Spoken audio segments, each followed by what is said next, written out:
जूता चुराई रस्म बनी विवाद का कारण। भिखारी शब्द से शादी टूटी। यूपी के बिजनौर जिले से हैरान कर देने वाली घटना सामने आई। यहां जूता चुराई की रस्म पर दूल्हे द्वारा साली को कम रुपया देना भारी पड़ गया। बताया जा रहा है कि दूल्हे की साली ने जूता चुराई की रस्म के लिए 50,000 रुपए की मांग रखी थी। दूल्हे ने भी शादी की रस्म निभाते हुए 5,000 रुपए अपनी साली को दे दिए। हालांकि दूल्हे द्वारा कम रुपए देने पर दुल्हन की तरफ से कुछ महिलाओं द्वारा दूल्हे को भिखारी बता दिया गया। इसी बात को लेकर दूल्हा और दुल्हन के परिवार में विवाद शुरू हो गया। दूल्हे ने लड़की पक्ष पर परिजनों को बंधक बनाकर मारपीट करने का भी आरोप लगाया। देहरादून से आई थी बारात। बता दें कि थाना नजीबाबाद के गड़मलपुर गांव के रहने वाले खुर्शीद के घर कल देहरादून के गांव चक्रावत से बारात आई थी। शादी के दौरान रस्मों के तहत जूता चुराई की रस्म हुई। पीड़ित दूल्हे साबिर का कहना है कि जूता चुराई की रस्म के दौरान साली ने जूता वापस करने के लिए 50,000 रुपए की मांग की थी। दूल्हे ने पहले साली को 500 रुपए दिया। इस पर बात नहीं बनी तो फिर 5,000 रुपए दिए। तभी भिखारी बोलने पर बारातियों और दुल्हन के परिवार के बीच बहस शुरू हो गई।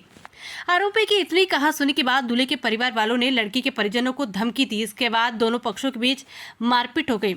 लड़की पक्ष ने इस घटना की सूचना डायल 112 को दे दी। इसके बाद दोनों पक्ष थाना नजीबाबाद पहुंचे और पुलिस के सामने पूरी घटना के बारे में जानकारी दी। वहीं घटना को जानने के बाद पुलिस ने दोनों पक्षों से समझौता कराया, जिसके बाद शादी टूट गई। सर, मेरा नाम मोहम्मद साबिर है। क्या मामला है? सर, मैं शादी थी मेरी, आज मैं इनके घर आया था और जो छोटी सरा होता है ना सर, वो सलामी, मैं उस पर गया तो साली ने 50,000 मांगे तो मैंने उनको 5,000 रुपए दिए। तो उन्होंने बोला, जो और लेडीज थी, कि अपने पास रखे तो भिखारी है, ऐसे करके बात करी। ठीक है सर। तो फिर उन्होंने आपस में झगड़े हो गए इनके और फिर मैंने बोला कि मुझसे कोई गलती हो तो मैं हाथ पकड़ के माफी मांग लूंगा, अपने तुम्हारे सबके पैर पकड़ लूंगा, लड़की को भेज दो आप खुशी से बस।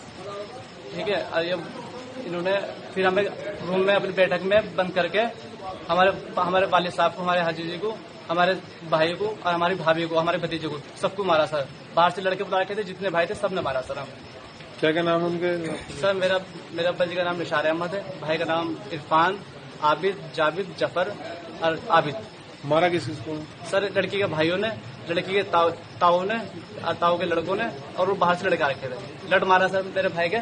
सर, ये फट गया पूरा सूजा पड़ा सर, यहाँ पे सूजा पड़ा। अब मेरे वाले साहब है नहीं है, मेरे वाले साहब यहाँ नहीं, मेरे वाले साहब के यहाँ पे पूरा फट रखा सर। बाकी मैं दिखा दूंगा सर को बुला के। अब मेरे खोपड़ी में मारा, कोई बॉडी बिल्डर था इनमें, इनका ताऊ का चाचा लगा, तो मैंने ऐसे करके बचाया। इन्होंने मुझे बहुत मारा और मेरे पेट में दर्द हो रहा सर। एक दिन मेरे पेट में मारा इन्होंने, बहुत मारा सर।